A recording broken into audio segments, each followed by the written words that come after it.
नहीं नहीं, चीखते हुए रेशमा अचानक उठ बैठी तो उसका पति विवेक भी हड़बड़ा कर उठ बैठा और पूछने लगा, क्या हुआ? वही डरावना सपना, कहते हुए रेशमा विवेक से लिपट कर रो पड़ी। घबराओ नहीं, सब ठीक हो जाएगा। विवेक रेशमा को हिम्मत देते हुए बोला, शाम को जब मैं दफ्तर से लौटूंगा तब तुम्हें डॉक्टर को दिखा दूंगा। विवेक और रेशमा की शादी को 2 साल हो गए थे, पर रेशमा को अभी तक जिस्मानी सुख नहीं मिल पाया था। वह इस बारे में ना तो किसी से कह सकती थी और ना इससे निजात पा सकती थी। बस मन ही मन घुटती रहती थी।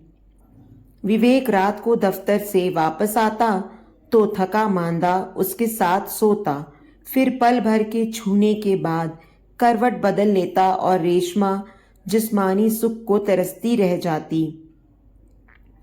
ऐसे में बच्चा पैदा होने की बात तो वह सोच भी नहीं सकती थी। विवेक के दफ्तर जाने के बाद रेशमा की पड़ोसन सीमा उससे मिलने आई और हाल चाल पूछा। बातों बातों में रेशमा ने सीमा को अपने सपनों के बारे में बता दिया। सीमा बोली, घबरा मत, सब ठीक हो जाएगा।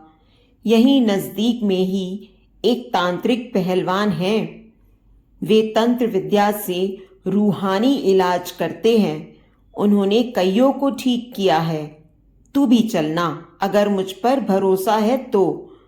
नहीं सीमा, आज शाम विवेक मुझे डॉक्टर के पास ले जाने वाले हैं, रेशमा ने कहा तो सीमा बोली, छोड़ ना डॉक्टर का चक्कर। पहले मोटी फीस लेगा, फिर ढेर सारे टेस्ट लिख देगा और ज्यादा से ज्यादा नींद आने या तनाव भगाने की दवा दे देगा। तुझ पर तो किसी प्रेत का साया लगता है। ये बीमारियां ठीक करना डॉक्टरों के बस की बात नहीं, आगे तेरी मर्जी। सीमा की बात रेशमा पर असर कर गई। उसे लगा कि तांत्रिक को दिखाने में हर्ज ही क्या है।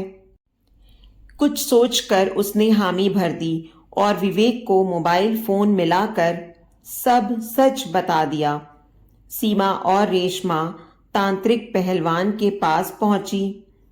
वहां बाहर ही बड़ा सा बोर्ड लगा था जिस पर लिखा था, यहां हर बीमारी का शर्तिया रूहानी इलाज किया जाता है।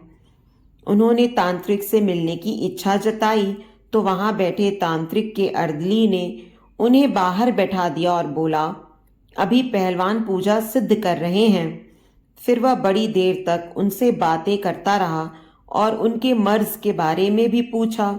थोड़ी देर बाद अर्दली पहलवान से इजाजत लेने अंदर गया।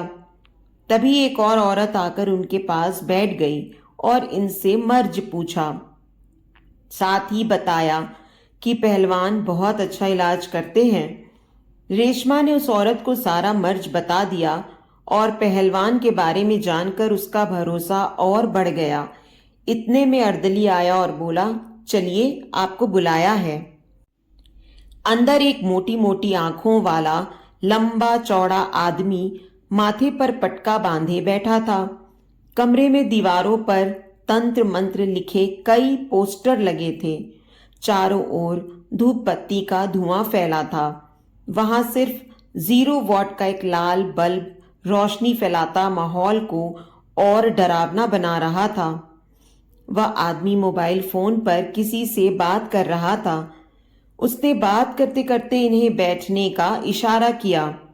फिर बात खत्म कर इनकी ओर मुखातिब हुआ तो रेशमा ने कुछ दबी सी जबान में अपनी बात कही। रेशमा की दास्तान सुनकर पहलवान तांत्रिक बोला, तुम्हें डरावने सपने आते हैं।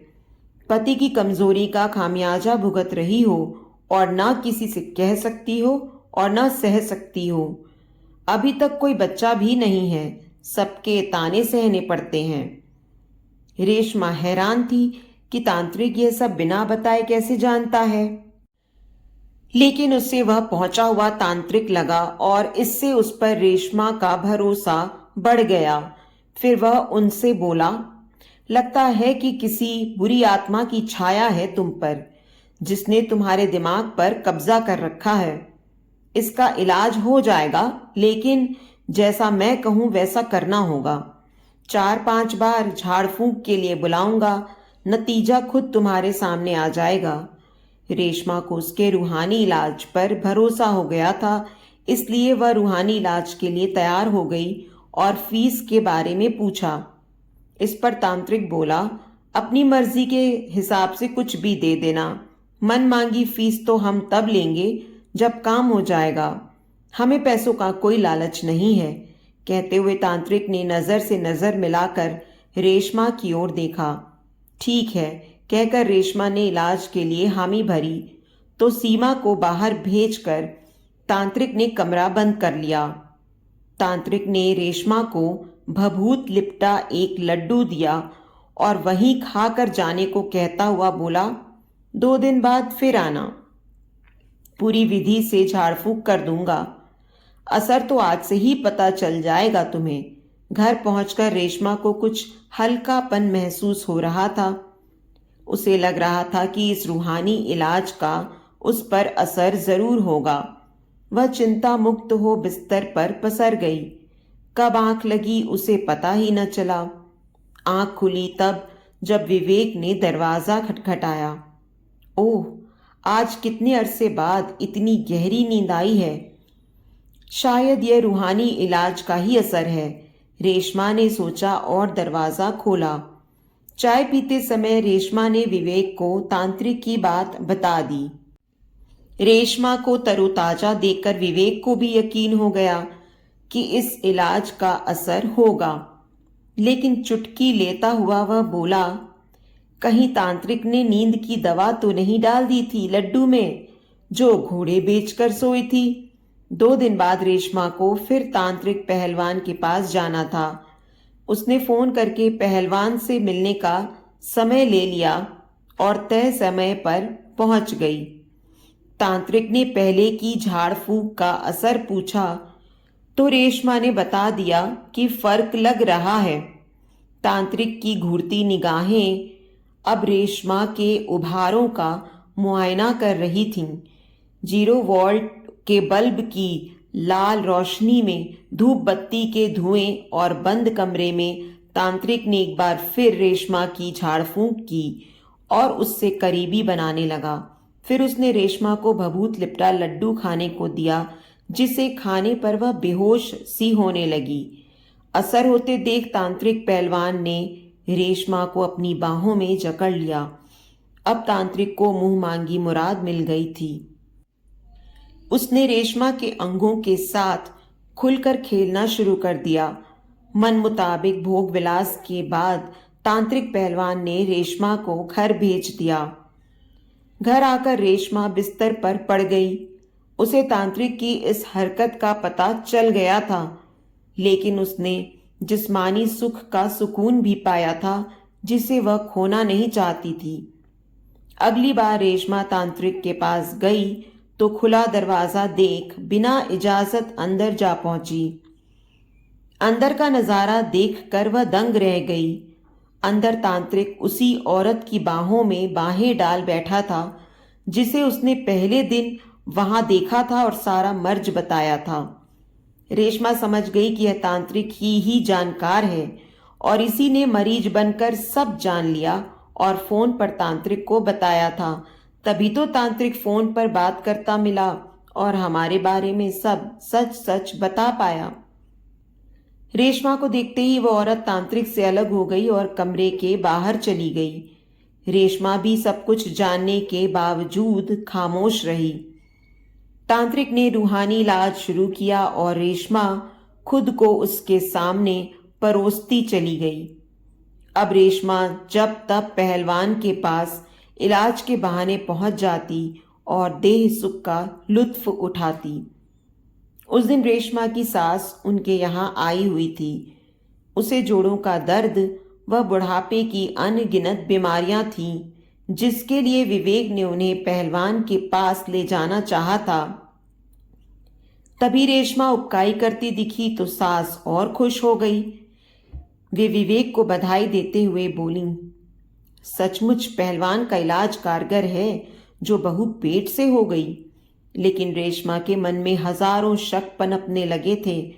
उसने किसी तरह सास को इलाज के लिए ले जाने को टरकाया और पहलवान से छुटकारा पाने की योजना सोचने लगी। इधर कुछ दिन से रेशमा को ना पाकर पहलवान का दिल मचलने लगा था। उसने रेशमा को फोन करके बुलाना चाहा। रेशमा ने आनाकानी की और बताया कि इससे उनके संबंध का भेद खुलने का खतरा है, पर पहलवान की बेचैनी हद पर थी।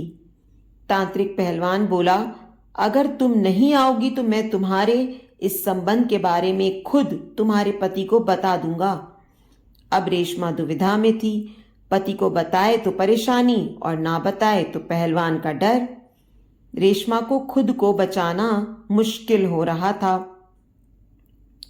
उधर पहलवान तांत्रिक ने दोबारा फोन करके धमकाया, अगर तुम यहां नहीं आई तो तुम्हारे पति को बता दूंगा। रात भर रेशमा बचने का उपाय सोचती रही। उसे लग रहा था जैसे उसे पुरानी बीमारी ने फिर आ जकड़ा था। वह गहरे तनाव में थी। अचानक उसके दिमाग में कुछ आया और वह निश्चिंत होकर सो गई। सुबह उठी और बाहर जाकर पहलवान को फोन कर दिया कि शाम को वह उसके पास आएगी।